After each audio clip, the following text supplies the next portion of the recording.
be dispelled. I'm hearing black people going around saying that slavery destroyed the black family. Nothing could be further from the truth. Slavery didn't destroy the black family. Do you know that we were still getting married through slavery? Jumping the broom in secret, even under punishment of death. We were married during Reconstruction. We were married during civil rights. When do you begin to see the rise of the single-parented black female household? 1970.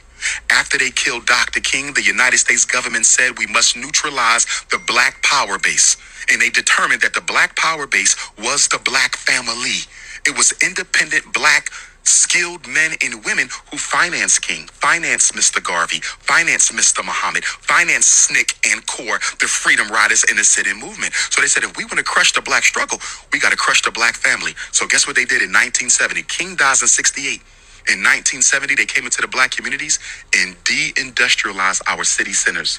In 1970, they started shutting down the factories. Remember, up until the 50s and 60s, you didn't need a college degree to get a decent job.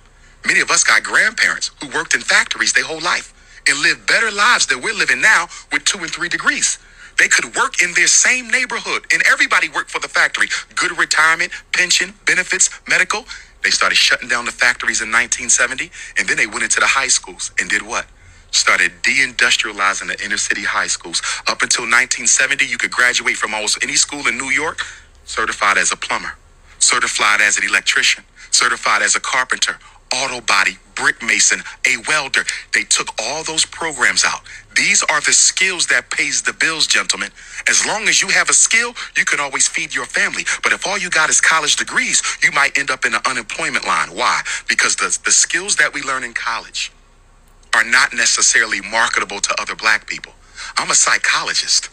Ain't too many black people running around looking for a psychologist to reveal all the skeletons in their closet. Yeah, you rather talk to a white Exactly. person. So they started sending us to college instead of teaching us how to work with our hands. That was the 70s. That was the economic castration of the black male.